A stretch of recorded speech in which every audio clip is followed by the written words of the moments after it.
shirin a duniya na ci gaba da shi, na ci gaba kawai da shi da ba shi. Kawai abinda na sa a raina ya kalli weakness ɗina ne, irin ya yi touching advantage ne na ina da weakness kamar ba zan iya yi ba, not to understanding da full package zuciya ta tsaye take. Kana kallon cewa idan babu kai ba za a iya yi ba, so in ba wanda zai kalle shi sai ni kaɗai zan kalle shi akan wayata ko akan kwamfuta ta, zan yi shi na ajiye in kalla. Kawai in tabbatar maka da cewa zan iya yi, ko da kai ko ba kai zan yi.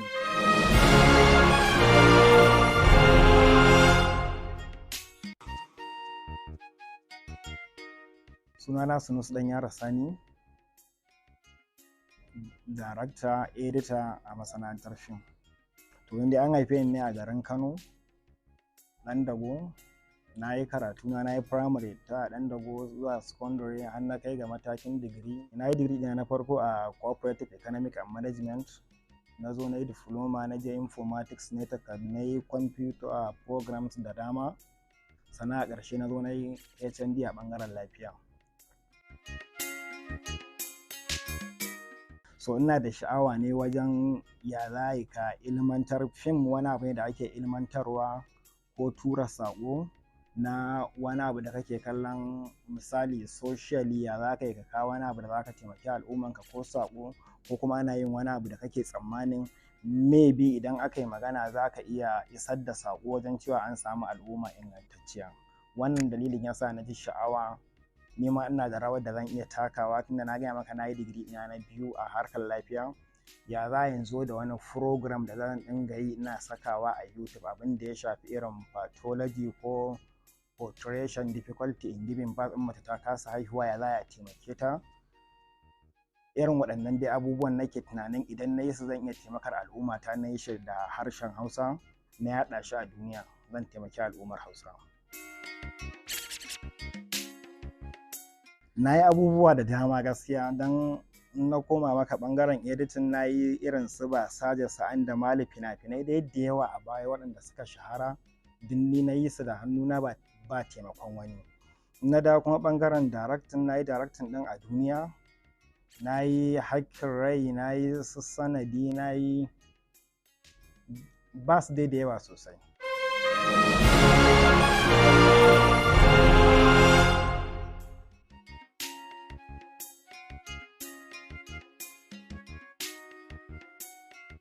Fim ɗin a duniya fim ɗina ne, ni nake directing, ni ne executive producer na fim ɗin.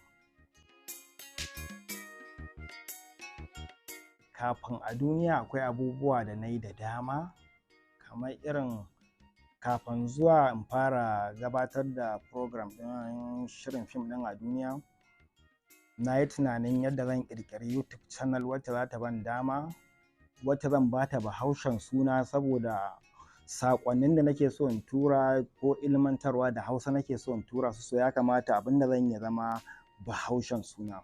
Na tuntuɓi Ado Ahmad Gidan Dabino MON, na ce masa ina son ya ban bahaushen suna don zan ƙirƙiri channel in bashi. Ya tura min da list kamar list ɗin sunayen abubuwa, alkulki, waye-waye, kamar sun kai kusan almost 10. A ciki in zaɓi ɗaya, na zaɓi Zinare. Shine farkon sunan Zinariya Hausa TV. Da na yi selecting ɗin Zinare, wanda shine a yau ya zama Zinariya Hausa TV, na sami Jordan Ali Mansur ya kasai, wato wani mai gidana, ya ƙirƙirar min harkarsa ce, su bloggers ne, ya ƙirƙirar min YouTube channel mai wannan sunan.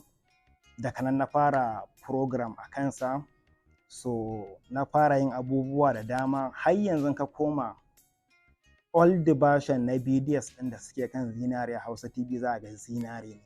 Daga baya development tafiya a tafi maka tunanin cewa ya kamata kamar Zinare ba shi da daɗi a baki, kamar zai fi daɗi a ce Zinariya. Muka canza sunan ya zama Zinariya Hausa TV.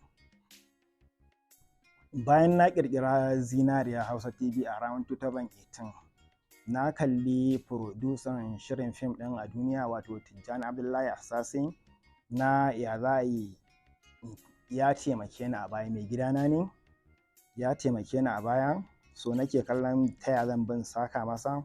Na kira shi muka fara yin program kala-kala irin su Sangami, na dinga yi masa short comedy ina ɗurawa a kai. ba a kalla yadda ya kamata. Na fara masa waƙoƙi irin su Ramadan duk suna kan YouTube channel ɗin. Su Kano duka ba a kalla yadda ya kamata. Sannan na zo na fara masa program na akan siyasa mai guduma, shi ma still ba a kalla kamar yadda ya kamata.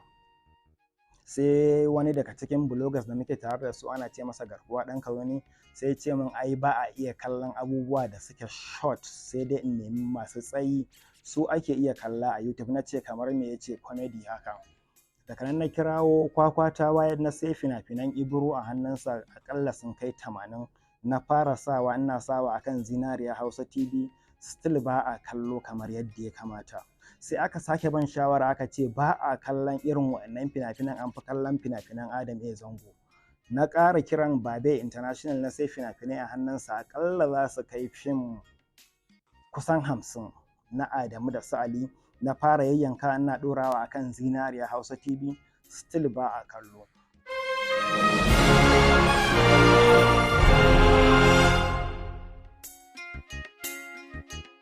To a wannan tafiyar da muke ta yi ina ta promoting ɗin shi wannan mai gidan nawa, ina ta kallon ya za a yi channel ɗita ta miƙe ta karɓo. In an sa bidiyon baya wuce viewers ɗin a month baya kaiwa ma 1000. Ina ta struggle, ina ta abubuwa makamantan wannan. Sai aka ce min ba a kallon irin waɗannan tsofaffin fina-finai, sai dai irin original content. Sai ya zo min da wani labari sunansa Maula. Za a zo daga ƙauye almajirai this and that. Na ce kai labarin bai min ba na son ƙauye a labari. Da na gaya masa haka yana ta dai bina da labarin ban yi ba. Har Jamila na goyi ta zo ta yi Maula a wannan lokutan. Sai muka canza masa suna ya koma Ɗan Malam. A page na Instagram akwai poster da na irin wannan mai wannan sunan Ɗan Malam. Na samu shi producer nawa a wani location a Zaria, na bashi bindiga ya riƙe, na yi title ɗin abin Ɗan Malam, muka yi posting. Still dai ba na jin zan iya yi saboda labarin bai kama ni yadda ya kamata ba. Tafi dai ina ji in ban manta ba kamar a 2016 akwai wani program da Jams ta kawo True Quarter House haɗe da CBN. Ba zan manta ba mun yi induction a Grand Central. Na samu suka dinga bibiyar mu, muka dinga zuwa program Abuja here and then. A ƙarshe ina ɗaya daga cikin mutanen da suka yi nasara a wannan program ɗin a 2019, wanda suka zo za su yi empowering ɗinmu da kayan aiki. Aka ce kowanne ya mention ɗin abubuwan da za a iya tallafa masa, don idan akwai mutum 3 a ƙarƙashin ka ana buƙatar a ce ka iya sponsoring ɗin mutane sama da haka saboda a kawo ƙarshen unemployment a duniya. So na yi mention ɗin abubuwa kamar kamera da su kwamfuta na editing wanda aka ban kuɗi na siya. Daga lokacin da na ga na mallaki kayan aiki ba abin da ban mallaka ba a wannan lokacin, daga sound equipment wanda they are up to standard a wannan lokacin, kamera zuwa computers. Sai na yi tunanin cewa tun da yanzu ina da kayan aiki, da ƙara nake ina ɗaukan producer ɗina muna zuwa muna yin short video can ina biya ina shan wahala. Yanzu ya kamata tun da ina da kayan aiki ba in fito ne abu reasonable. Daga lokacin da tunanin na ce masa ya za mu yi wannan program ɗin, ya ce in kawo, in na bashi naira 400,000 zai iya min producing ɗin episode 6. Wala ya Allah idan ya karɓu za mu iya mu ci gaba, idan bai karɓu ba za mu iya ajiyewa mu ɗauki wani abu. Daga wannan lokacin muka fara wannan shooting ɗin fim mai suna Yaron Malam, wanda a ƙarshe bayan mun gama muka ga sunan bai cancanta da shi ba, muka canza shi ya koma A Duniya.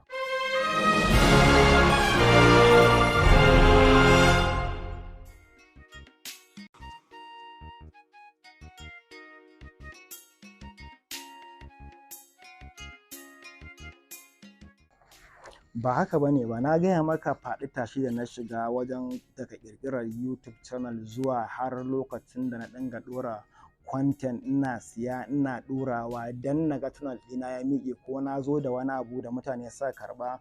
Ban samu ne nasara ba sai da muka yi wannan. Ina ba shi wannan kuɗin ya min producing ɗin wannan episode 6. Ana sawa sai na ga a sati ɗaya na sami viewers da suka kai 100,000. Sai hankali na ya tashi, sai lissafi na ya ƙwace. Bayan mun yi season 1 ya karɓu, idona ya rufe kawai na koma ina ta ante kuɗi a ciki ba tare da lissafi ba, saboda akwai aminci ya shiga tsakani, baka lissafin wani abu. Yadda ne makaranta ya kamata na ɗauko abin proper na rubutu kamar yadda ake in za ka yi producing za ka kawo budget a duba a kalla, za a biya wane kaza, za a ɗauki wane kaza, za a yi kaza. Duka ban wannan ba, kawai lissafi na dream ɗina is coming. Tunda har wannan abin mutane sun karɓe shi, kawai muka tafi season 2 ba kuɗi muka samu ba, season 3 ba kuɗi muka samu ba. So after season 3 ne fim ɗin ya fara samarwa da kansa kuɗi, wanda kake tunanin cewa a lokacin ma muka fara tunanin a bawa 'yan downloading, wanda a season 1 da 2 duk ba mu tunanin haka ba, saboda bai kai kamatin ka wani ka ce wai gashi wai ya sai fim ɗin ba. Amma dai cikin hukuncin Allah mun samu nasara, babban nasarar da muka samu fim ɗin ya girma, ya Allah ya sa masa albarka. Mutane duk wanda ya shigo ya gifta a ciki za ga Allah ya yi wa abin da ya albarka. Wannan shine babban nasarar da muka samu.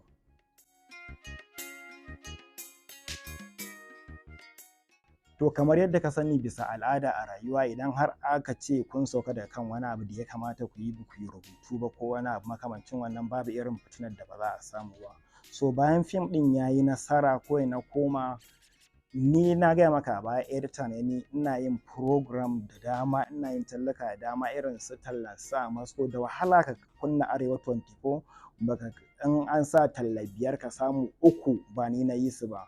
Irin su tallan a Moscow ni na kalla, wannan mai gidana ne ya taimake ni a rayuwa, ya za na bankara in sa shi a cikin tallan, na sa shi abin Allah ya masa albarka, ana ta tafiya a haka. So lokacin duk kuɗin da suke zama min wasu source of income ko wani abu, kawai rufe ido nake ina dannawa a cikin a duniya, anything a duniya, kawai bana lissafi bana budget, kawai a yi saboda Allah ya yi wa abin albarka.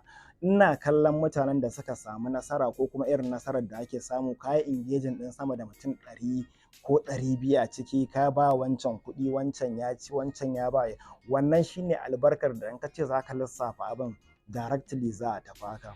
So har na koma na kan iya yin a duniya, ba budget da aka yi ba, amma na san approximately na iya kashe miliyan 3 sama da haka per season, saboda za mu fito ne babu lissafi, ba ya saba da ka'idar yadda ake yin fim.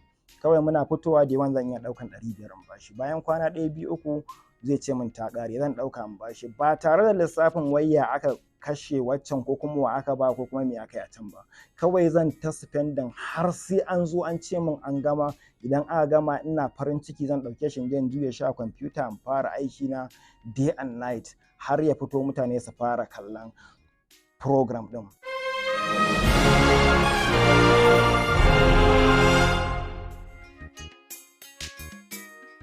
Ɗaya daga cikin abin da ya ɗan jawo hankali na, ina ji daga kamar season 5 ne. Bayan mun gama ina ta lissafi, ina kirari, ina kallon na yi season da na kashe kusan almost 4 million. Ina kallon fim ɗina ya yi girma, ina iya kashe kuɗi kamar haka, ina alfahari. So akwai abin da ban gaya maka ba, ina ɗaya daga cikin daraktocin shirin fim ɗin Gidan Badamasi. Sai na ga budget ɗinsu. Da na kalli budget ɗinsu sai na ga yana nema ya zo a duniya ya kamo shi, wanda kamar bai making sense ba. Da na kalla na zauna na yi comparing a zuciyata, kawai sai nake kallon kamar ba haka ya kamata ba.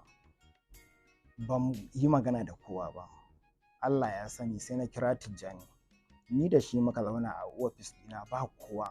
Na ce masa Gidan Badamasi suna yin wannan program ɗinsu episode 13 awa ɗaya. Ni kuma ina yin a duniya minti 30 kwaya 10 per season.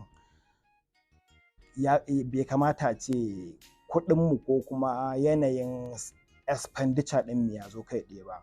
Suna da jarumai sama da mutum 30 da suke iya biya 200 zuwa 150 a duniya. A wannan lokacin ban da jarumin da ake biya naira 100,000. Bai kamata ba da ɗin ya zo ɗaya ba. Suna kayan aiki ba su da ko reflector, komai haya suke na tsawon, suna yin amfani da wannan kayan na tsawon kwana 30 zuwa 35.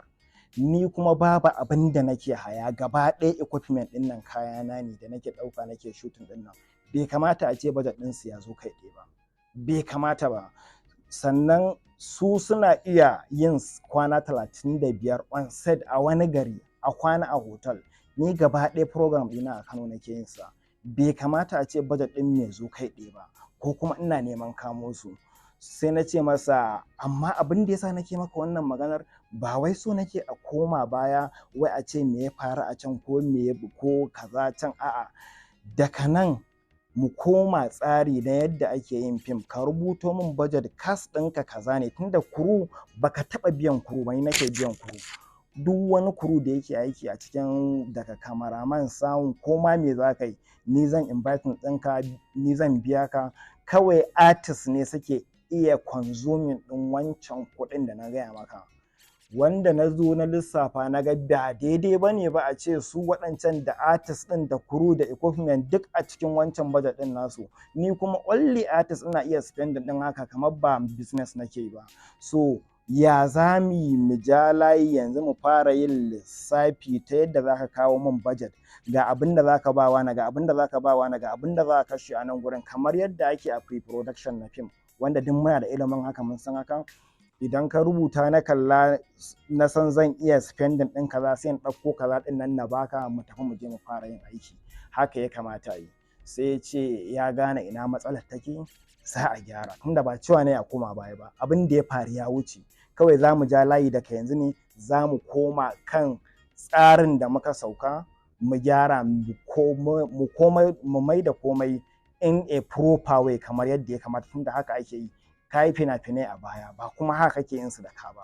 So ya kamata ni ma wannan fim ɗin nawa a daina yin sa da ka, saboda ina son a ƙarshe, kamar yadda yau muke yin a duniya, wata ran sai ya zamanto babu shi. So ina son wata rana ka ɗauki ko da wayar hannunka ne ka kalle ta, ka ce da a duniya ka siye ta. Ni ma bayan wani lokaci in ɗauki wani abu ko da biro ne na kalle shi in ce lokacin a duniya, da a duniya na siye shi. Wannan shine burina, ba wai tutse nake so ne ba, ko kuma in ce yaya kaza ya faru.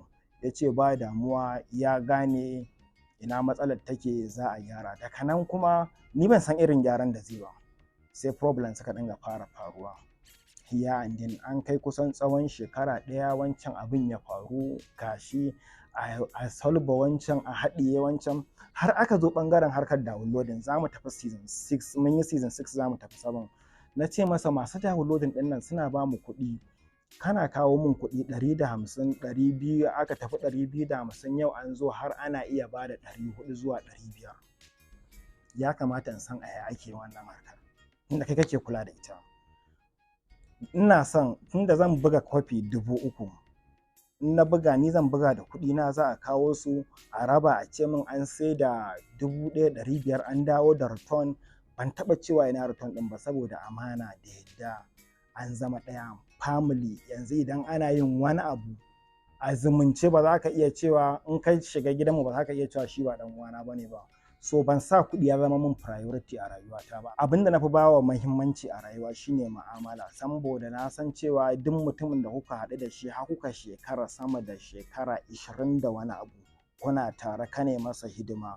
So babu yadda za a yi on earth a ce wani abu ya zo na duniya ya haɗa ku da shi har za ku samu misunderstanding. Na ɗauki hankali na nan, na ce amma su ma nan harkar ɓangaren downloading ya kamata in san yaya ake gudanar da shi, ko da percentage ne mi.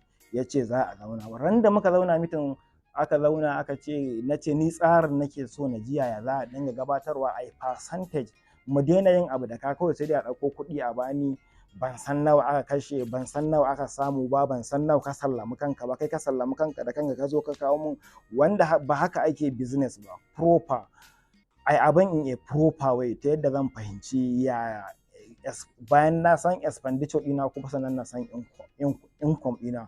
Kowa ya san percentage ɗinsa, ba wai ya zamanto ana yin business blindly ba.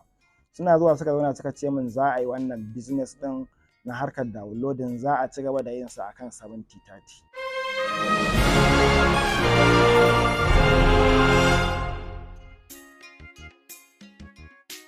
Duk abin da aka siyar za a dinga raba shi 70-30. Na ce to 70-30, waye mai 70, waye mai 30? Suka ce ni ne mai 30, su ne da 70.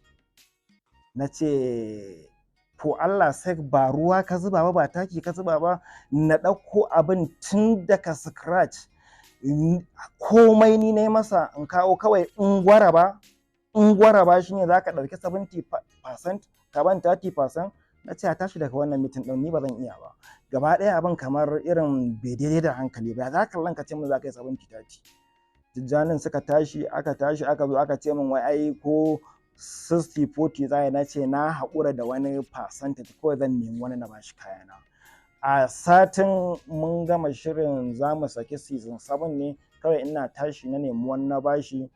Suna iya sai da kwafi 1,500 zuwa 2,000 a wata 3, amma da na ɗauka na ba wani na ce in gwara ba min a cikin kasuwa za ka raban a duniya, a sati ɗaya sai da kwafi 5,000 har aka yi referentin ɗin kwafi 1,500. Daga nan fitina ta fara tashi, na karɓa abu da hannuna na fara tracing abubuwa ba daidai ba, sai ƙananan maganganu, sai zagon ƙasa. A ƙarshe da suka ga ana nema a ƙara referent da ya kai har na 1,500, wanda ya ninka, ba na buƙatar in ce maka akwai huge differences a tsakanin wancan kasuwancin da wannan kasuwancin. Ina Zaria muna shooting ɗin gidan Badamasi season 5.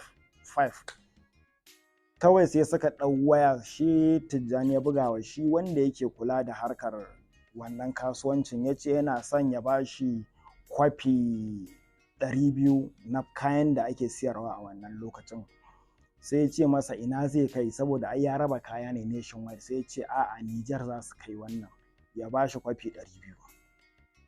Gayan ya ta kira na muna aiki ban ɗauka ba, daga ƙarshe na ɗau waya ya ce min Tijjani yana so zai sai, ya tura masa kuɗi yana son zai sai kwafi 200 na wannan kayan, amma hankalinsa bai kwanta ba. Shi kuma duk business ɗin da ya ji yana ɗan wasuwasi a kai, in ya yi shi sai ya samu matsala. Sai na ce amma dai ba na expecting akwai problem, tun daga inda suka ce za su kai, za ka iya ka ba su, amma in zuciyarka bata kwanta ba kar ka bayar. A ƙarshe wanda tudu wanda gangare suka yi convincing ɗinsa ya ɗauki kwafi 200 ya ba su. Ka sanya suka yi da shi? Thank you very much. Same wannan kayan da ya ba su quantity 200 sai suka canja sabon seal a kai, suka tafi garin Zaria, suka fara kama 'yan downloading. Duk wanda suka samu wannan pastar da aka raba, ba wacce suka zo da wannan seal ɗin da ita ba, so za su kama shi. Suka kama mutane suka kai police station, rigima ta tashi, kaina ya buga, aka yi ta abubuwa. Na kalli abin, ya ce ka ga wani irin lissafi na cin amana? Na ce to aka kashe wannan kes ɗin. Bayan an kashe wannan kes ɗin, bayan kwana 2 muka sake jin ɓullarsa a Niger State. Da same wannan quantity ɗin da aka cire, aka buga Tijjani waya, yaya kun ce za ku kai kayan Nijar kuma kun kawo shi Niger, daga Zaria kun ɗauke shi kun kai shi Niger. A'a, dan ya sai kaya ana da right ɗin da za a gaya masa inda zai siyar.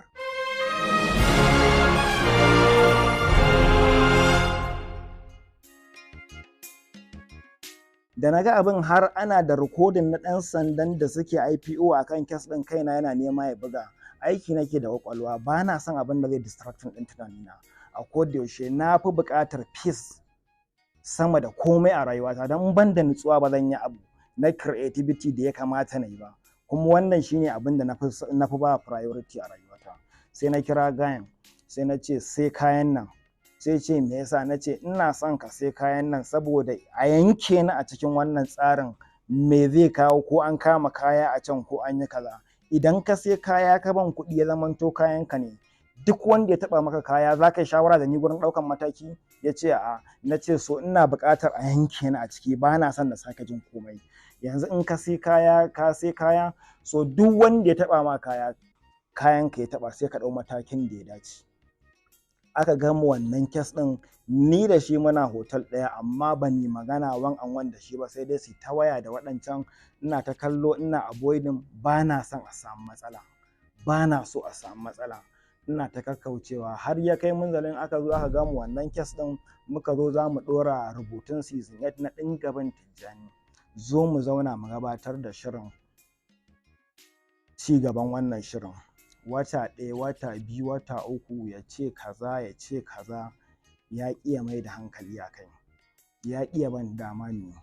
not understanding the full package, ashe shi yana can yana da wani tsari nasa da planning, zai kawo nasa, in ya kawo nasa ya ajiye wannan, so wannan zai mutu wannan ya tashi, tunda ya yi believing ɗaukakar abin da albarkar da Allah ya bayar a jininsa ne, in ya tafi da abin, so wannan ya rusa wannan, wannan zai ɗauki wannan, za a ci gaba da kallon wancan, shine lissafin su.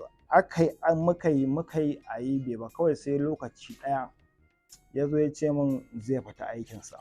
So lokacin da duk zaman ana yin sa ba daɗi, kawai we just push and dey go like this, ana ta dai haka, ana ta manajin haka, dan na rage masa raɗaɗin abin da yake ransa na jin haushi na da yake yi. Da ya tashi sai na yi sponsor ɗin aikin nasa gaba ɗaya, na ɗebo equipment gaba ɗaya da ni aka yi aikin daga farko har ƙarshen aikinsa, sannan na ɗauki nauyin abincin da za a ci gaba ɗaya, mata ta ke yin abincin, dan in rage maka raɗaɗin haushi na da kake ji. Da aka tafi close to day 10, kuɗi yanki a hannunsa, har kuɗi na ɗauka in cash na bashi, ina kallon hakan zai rage raɗaɗin abin da kake ji a ranka, naka dawo mu ci gaba da yin wancan a duniya da muke yi tare, saboda shekara 20 fa ba kwana 20 bace ba, ina tare da kai, ina hidimta maka shekara 20, kawai on a slight mistake ashe mun samu corruption, kamar bai daidai da tunani ba. Ya kamata a kalla abin ta ma'aunin hankali. Ina ta bibiya ya za a yi mu ci gaba, har muka sa date aka cire rubutu, bai participating yadda ya kamata ba. Kawai rana tsaka sai Falal Ɗorayi ya kira ni da yamma, ba zan manta ba, sai ce Tijjani ya ce masa ba zai yi wannan aikin na season 8 ba, har sai an zo an zauna an yi lissafi an fitar mar da hakkinsa, sannan zai iya ci gaba. Sai na ji magana very sudden, abin kamar ba daidai ba.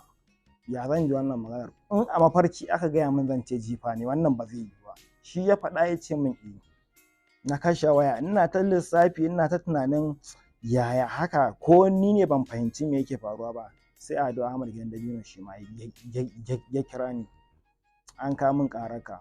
Na ce me ya faru? Ya ce ga abin da Tijjani ya ce ba zai iya ci gaba da wannan program ɗin ba, sai an zo an ware hakkinsa gaba ɗaya a cikin abin da aka yi daga farko zuwa yau, an sallame shi. Na yi shiru, na ce mata to shikenan, zan haɗa lissafin. Na haɗa lissafin zan zo ni. So a baya lokacin da muka fara fim ɗin Allah ya ɗaga darajarsa, mun kai gidan TV sun karɓa, suka ba mu, bayan sun ciccire hakkunansu gaba ɗaya da fasantan na agent da nasu, as African Magic sun ba mu abin da ya kai miliyan 2.800 suka zo hannuna. Ana kawo kuɗin nan na kalle shi na ce ya zami da kuɗin nan, ya ce bai sani ba, ni ne ɗan makaranta, ni ne boko, shi bai san ya za a raba kuɗin nan ba.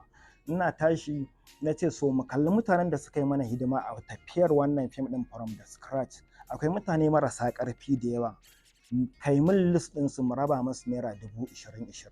Ya ce to ya min list, na tura masa kuɗin gaba ɗaya. Har yau babu wanda ya kira ni ya min godiya, sai da aka je za a ba wa malam wa aka taɓa ƙazaza kenan, an ba shi 20,000, aka ce kuɗin TV ne aka kawo masa alheri, ya buga ƙasa ya ce ba zai karɓa ba. An ƙirƙiri wannan program ɗin ne, ba kuɗi ake ba su ba, an ce namu ne gaba ɗaya, za a ƙirƙiri wani abu, idan Allah ya sa masa albarka gaba ɗaya mun samu aikin yi. So kamata yi wannan kuɗin da aka kawo a ɗauko shi a zo a raba shi da ni da shi da Abba Ɗorayi. Shi ba zai iya zuwa ya gaya maka ba, saboda babu wani mutum da ya zo ya min aiki na minti ɗaya ban biya shi haƙƙinsa ba. So ta yaya za a fara samun return of investment, wani ya zo ya buga ƙasa ya ce kuɗinsu ne, ko Allah sake, kamar bai making sense ba.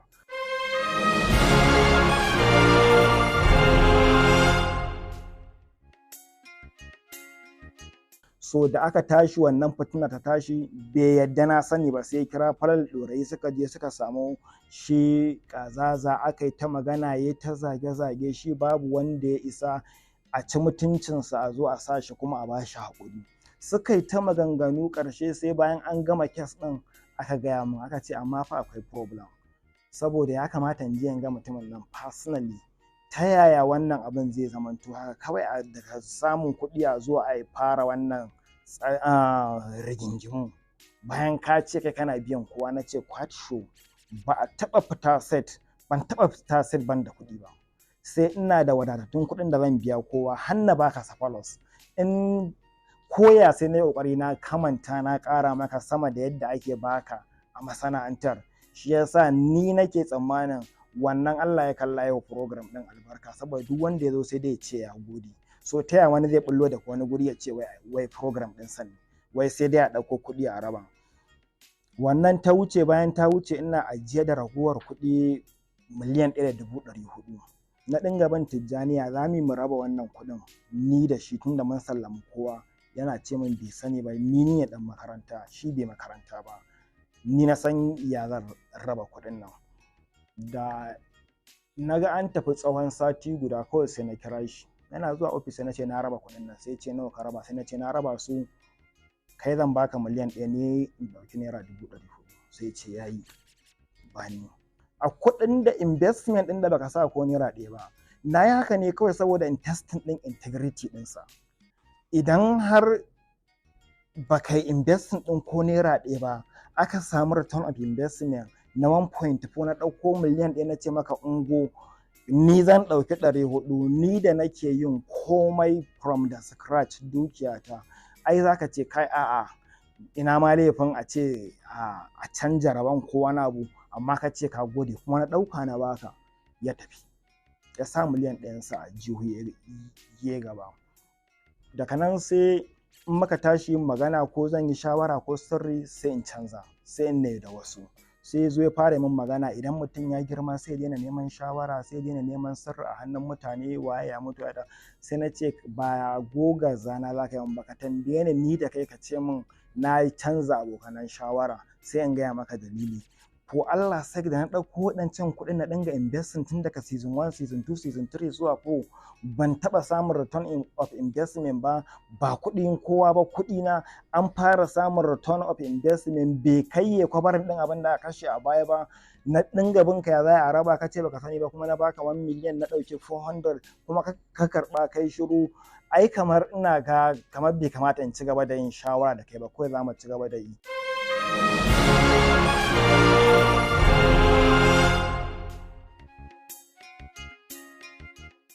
Idan na fahimta kenan duk kuɗin da kake bayarwa a biya su jaruman don baya isa gare su ne ko koya? Ba isa ne baya yi gare su ba. An gina project ɗin ne a farko don na ci haka a gabana. Idan aka tashi sai a ce muku na mota za mu ba ku, wani abu ne muke ƙoƙarin za mu gina wanda gaba zai iya amfanan mu gaba ɗaya. Aka tashi sai a bi ku da 2,000 ko 1,000 kuɗin mota. So kaga duk ran da misali wannan da yawunka aka yi, ya za a yi da yawuna bayan na baka kuɗin da za ka biya mutane kuma ka zo ka ba su kuɗin mota ka ce da yawuna kai? Ai bai making sense ba. Misali ka yi wani ƙoƙari wajen ganin su jaruman an biya su haƙƙoƙin sai da ya dace. Shi ne ai nan ne kuma zan samu kamar problem da shi, kamar na koma ina digin ko wani abu. Abin da ya shafi artist babu ruwana da shi, shi yake sallama su, shi yake komai. Ni amma crew su ne ƙashin bayan jigon aiki. Na san idan ba biya crew ma'aikata yadda ya kamata ba za su iya samar da aiki da mai kyau ɗin da ni nake tunani ba, tunda na san quality job, na san aikin da bai kamata ba. So ni sai na riƙe su a hannuna, ni nake sallama su personally ba don komai ba, saboda kar in samu compromisation a nan gurin. Yanzu daga nan shi wancan zama da ya nemi a yi, an zo an yi zama?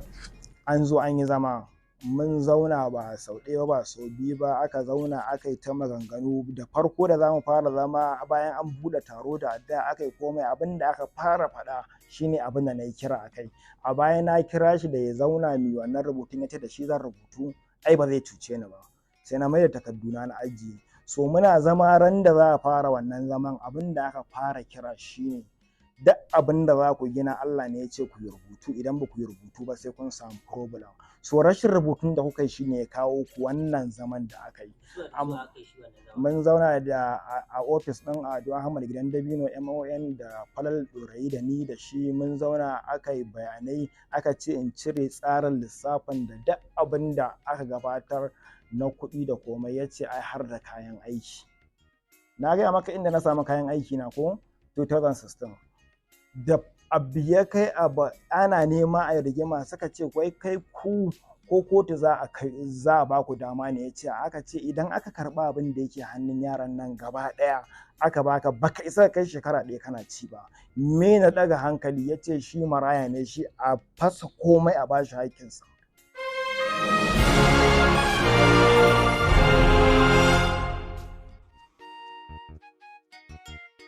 Misali an bi diddigi an gano cewa yana da haƙƙi ko kuma yaya? Duk abin da aka yi samar da shi bayan fara a duniya so yana da haƙƙi a cikinsa. So daga nan aka ce in je in zo da tsare-tsaren da duk abin da aka gabatar ko aka samu ko ya fita na a duniya na wannan daidai lokacin da na ce a ja layi a yi lissafi a koma ƙa'ida a sa abin in a proper way. Na je na haɗa fefofina na rubutu gaba ɗaya na rubuta komai, na ɗebo equipment ɗina cikin mota, na je ofis ɗin gidan dabino na juye su. Ina zaune duk abin da aka yi kawai na tagumi ina kallon su, komai a ce kaza in ce kawai abin da yake min yawo a rai, how come for Allah sake abin da muka fara shi based on amana, ka gan mu wai ni da wannan mutumin da na zauna da shi na rayu da shi for over 20 years, banda mento banda mai gida sama da shi, duk duniya banda abokin sirri sai shi, wai yau shine ya kawo ni nan gurin ake binkita ta akan dukiyar da ni na samar da ita har ta miƙe ta kai inda ta kai, wai in zo in lissafin ya akai kaza, ya aka kashe kaza, ya akai aka samar da kaza. Na gama komai, aka gama lissafi, aka tashi aka ce in aka gama compiling ɗin komai za a dawo a raba abu based on performance. Ya rage min saura kwana 2 zan shiga set location ɗin season 8. Ban karaya ba, kawai na tashi na ci gaba da shirye-shirye. Ranar Juma'a ana yi gobe za mu fara aiki a kotu. Na fara ɗaga, kawai ina gida ina bacci ban tashi ba, kawai sai ya kira meeting gaba ɗaya duk waɗanda suke cikin Aduni gaba ɗayansu, ya haɗa su a gidansa, ya ce masa shi ya fita daga cikin tsarin fim ɗin a duniya, don haka ba zai ci gaba da yi ba, kuma duk wanda ya ce zai fita a cikinsa Allah ya isa. Haka kamar bai making sense ba. Ta yaya wani ɗan siyasa yana PDP zai zo ya ce wa jama'a sau na fita daga PDP ko kuma ku zauna ni na koma APC? Kaga wani irin karatu ne na lissafi wanda sai mai ilimi ne zai gane shi. Gaba ɗaya suka dinga Allah wadar ban san me aka gaya musu ba, me aka yi, gaba ɗaya suka tashi suka ce ba za su yi ba, suka yi gore. Duk ban san me ya faru ba, kawai yamma na yi na fara ƙoƙarin kiran waya, na kirawo irin su Maryam Keke da suke Abuja. Gobe za mu yi aiki, kin shigo Kano? Ai Tijjani ya kira su ya ce masa an fasa. Na ce a'a to ina ji ba ke zai gaya ba, mantawa ne, da Allah ta so gobe za mu yi aiki a kotu. Na kirawo mutanen Kaduna irin su Ummi Hutu da Zizango ta ce an ce musu Tijjani ya ce musu babu aiki, an fasa. Na ce a'a ba ke zai gaya ba, ina ji, ya haƙuri taso min. Ai yamma ta yanzu, na ce dan manzon Allah ku haƙuri ku taso da sassafe. Da a ƙoƙarin ba na son na buɗe maganar wani ma ya san akwai problem. Na haɗa su gaba ɗaya, ina ji a ranar Saturday ban rolling kamera ba har sai da ya kai 4, wanda asara ne a gurin producer. Sai karfe 4 muka fara aiki. So a tsukun wannan kawai shi kuma dama ya haɗa nasa yana sakin episode 1 season 1, kawai sai ya booming. Wannan booming ɗin da ya kawai ya tabbatar da nasa ya ƙarfin da baya buƙatar nawa, kawai sai rigima ta ƙara miƙewa. Aka ce ai sai an zo an yi wannan rabon, muka sake ƙara komawa nan inda ake zaman sulhu a karo na ƙarshe. Na kwaso kayana gaba ɗaya cikin mota na ajiye, kawai naga ana ɗaɗɗagawa wai babu kaza ba kaza, kawai sai na ji hawaye yana nema ya zuba mun. Sai na ce musu na ban mar kayan gaba ɗaya. Akwai kuɗi kusan kimanin miliyan 2 da kusan 600, aka ce in kawo su ma na kawo su, kayan aiki komai da komai aka kawo aka ajiye su, za a fara rabo. Kawai ka sanya aka yi a rabon, aka ce za a gogen arziki, ba za a cire fasantar ɗan dukiya ba. Na ce na yadda. Aka ce za a gogen arziki, za a raba dukiyar nan 50-50. Na ce na yadda. Equipment ɗin da na gaya maka na siya, su ma za a raba su gida 2. Na ce to kuɗin da ya rage gaba ɗaya shi ma za a raba shi gida ɗaya. Na ce to equipment ɗin da na siya na gaya maka yadda aka yi na same su, aka yi gwanjan su rabin kuɗin su, aka ce ya za da su, ya ce yana so gaba ɗaya, ya kwashe equipment ɗin gaba ɗaya. Na tura masa miliyan 1 da wani abu, aka yi sulhu babu kare bin da mu, aka kawo takardu aka saka hannu, kowa ya saka hannu. An yi haka ne don a zauna lafiya. Ka san me yasa duk ne da aka yi hakan? Ina gudun kar ya tafi ya bani, ina gudun kar ya fita daga cikin project ɗina ya rusa, saboda jigon labari na akan sani in ya fita zai rusan dukiya. So na fi kallon shi ne retaining ɗinsa, ya zama to mun ci gaba da mu'amala tare har na ƙara su wannan fim ɗin lokacin da Allah zai kawo shi ƙarshe. Amma dukiyar da komai ba ita na ba priority ba, ni na fi son mu'amalar da shi sama da abin. Aka ɗauka aka bayar, na fito na bar dukiyar na tura wa Ado Ahmad Gidan Dabino OMM, ya yi drafting ɗin takarda, kowa ya saka hannu, ya ban akawun ɗinsa ne mata transfer wannan kuɗi miliyan 1 da wani abu, aka bashi ya kwashe kaya ya tafi. A lissafin ka ba shi kenan ba? So a baya ina dawa kawai na fara lissafin ya mu'amala za ta ga, amma a jikin takardar an rubuta cewa idan na tashi zan ci gaba da aiki, zai zo ya min aiki amma sai na biya shi. Na ce ba damuwa, haka nake so. Ya bar producing ɗin a duniya, na ce na yadda. Ya fita daga cikin tsarin rubutun a duniya, na ce na yadda. In an tashi za a, amma aka kira shi a biya shi, ya faɗi a gaya man lokacin da za a biya shi ya zo ya aiki. Din na ce na yadda. Ina saka ranar da zan aiki sai na kira Falal Ɗorayi, sai na ce gashi na sa ranar aiki, zan kira mutumin nan, zan gaya masa cewa zan fara aiki, nawa zan biya shi, ya fito mai aiki da shi zan fara. Sai ce a kakka kira shi, girmama shi, mutunta shi, tashi kafa da kafa ka je ka same shi kai da shi, wani lokaci ido ma an ce menene, ka je ku zauna da shi. Na yi shiru, ya ce da nauyi ko? Na ce ina jin nauyin sake zuwa in ce masa gashi na fa san na kira shi a waya. Ya ce a'a je ka. Na ce to, na kashe waya na ƙi zuwa.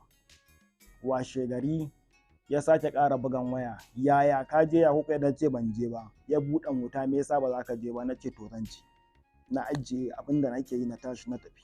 Na je na same shi, muka yi sallama, na same shi a ofis ɗinsa muka gaisa. Na ce masa satin nan nake so zan dawo da shirin fim ɗin a duniya, ban sani ba, ina son in san schedule ɗinka da kuma me za a bayar kai. Kalle ne ya ce gaskiya ba zai ba, bayan wancan rubutun da aka yi na zai ci gaba. Kuma duk waɗancan abubuwan na yi ne don kar ya fita, duk waɗancan abubuwan na yi ne don a zauna lafiya, ba don ban san me nake yi ba. A dukiyar da baka sa ko naira ɗaya ba, producing kai nawa ake producing? Ba fa partnership muka yi ba. Ko partnership muka idan aka tashi za a yi liquidation ɗin company, ana yin sa ne based on performance, wanda kowanne member yi me kai contributing, me ne contributing. An ga abin da kowa ya yi contributing based on asset, sannan kuma sai a zo a kalli based on aiki, ka yi kaza na yi kaza, me darajar kaza a ware kaza. Amma aka ce za a yi 50-50, na yadda aka yi 50-50 don kan na rasa ka, ƙarshe kuma ka ce ba za ka yi ba.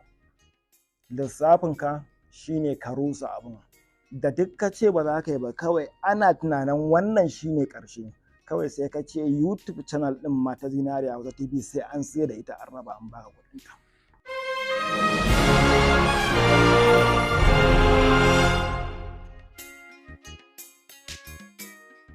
Daga nan ne na gane cewa abin kamar ya fara wuce hankali, this guy is taking me down.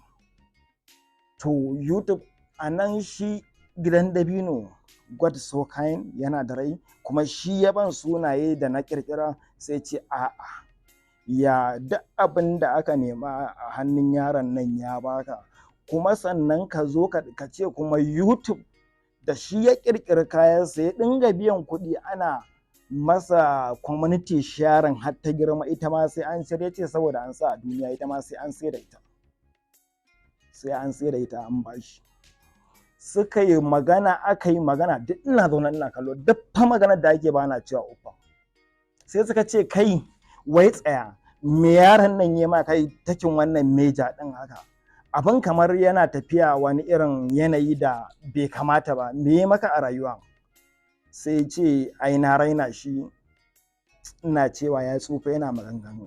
Sai suka yi dariya, wannan shine problem din. Sai ce a ya san suna so na, adalci za a yi, shi a ba shi haƙƙinsa kawai. So nan ne suka miƙe tsaye suka ce in dai kan a sai da YouTube ɗin nan ne, a baka kuɗin, so a yi mata kuɗi mu biya ka in fasin, amma dai a ce duk abin da ya maka kuma wai an zo wai YouTube channel ɗin ma sai an sai da ita, kamar bai daidai da hankali ba. So abin da na tsaya nake kallo a hidimar da na yi wa mutumin nan for over 20 years, babu wani abu na alheri wa na kashe masa, kawai saboda na ce a yi rubutu a tafi in yi proper way kowa ya amfana. Ina ce a yi rubutu a tafi in proper way kawai shine zai zama to yadda sai kai takin ɗina down. Ba za ka tsaya ka kalli a rayuwar da muka yi da kai for over 20 years babu wani alheri da ne maka kwayaɗi da za ka iya kallo na kaga ya dace ka ɗagan ƙafa ka ƙyale ni ba. A jiya da dare ana kira na akan ragowar fina-finan da suka rage a YouTube a gidan TV, in na karɓo kuɗin su in zo in bashi. To Allah sa ya ake so na yi, me ake so na yi? So ko na lissafa na ga tunda mutumin nan ya yi haka, gaba ɗaya na yi tunanin cewa wata mu'amala ce da za a yi ta a same su understanding, a zo a shirya daga gaba a ci gaba da rayuwa, saboda a duniya gaba ta fi baya yawa. Amma na ga kamar shi bai fahimci haka ba, da na ga meja ɗin da ya ɗauka ya yi takin ya tafi wani yanayi daban. Akwai na yi niyyar zuwa Umara lasiya, amma sai na ga ba zan iya tafiya ba, babu shi, yana producer ɗina, kuma duk inda aka kan mu tare muke faɗuwa tare muke tashi. Sai na ce ka passport ɗinsa in biya mana gaba ɗaya mu tafi. Har na karɓa na ba wa ɗan hajiya ya fara processing yadda za a gyara masa passport ɗinsa, na biya kuɗi haka. Kawai da na ga measurement ɗin da yake ɗauka ba meja ne na da za a samu fahimta ga ba, na ɗauki passport ɗinsa na mayan masa just a recent.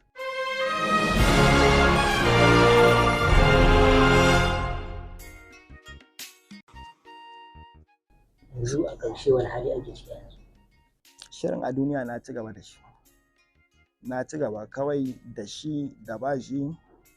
Kawai abin da na sa a raina ya kalli weakness ɗina ne, irin ya yi touching advantage ne na ina da weakness kamar ba zan iya yi ba, not to understand da full package zuciya ta tsaye take. So lokacin da ya ce ba zai ba, a lokacin na miƙe na ce a yi rolling. Mun ma fara aikin, akwai kamar na Kalala da muka fara aikin da shi, kafin mun fara aka kira shi aka ce ya fita ai kar ya ci gaba, aka yi ta kiransa ya ƙi zuwa. Kawai ina kiransa a waya ya ce ai bai san an samu matsala da Tijjani ba, shi ba zai iya ci gaba ba, Tijjani ke kiran su, idan ba Tijjani ya kira su ba ba za su zo su yi aikin ba. Na ce to, ina kashe waya na ce waye a gurin, aka ce Alindaman, na ce ku sa shi. Duk wanda ya ce ba zai ba na haƙura da shi, zan ci gaba da yin fim ɗin. Kawai abin da na sa a raina zan yi fim ɗin nan in duk duniya ba wanda zai kalle shi daga ni sai matata, tunda har kana kallon cewa idan babu kai ba za a iya yi ba. So in ba wanda zai kalle shi sai ni kaɗai zan kalle shi akan wayata ko akan kwamfuta ta, zan yi shi na ajiye in kalla. Kawai in tabbatar maka da cewa zan iya yi, ko da kai ko ba kai zan yi, shine kawai matakin da na ɗauka.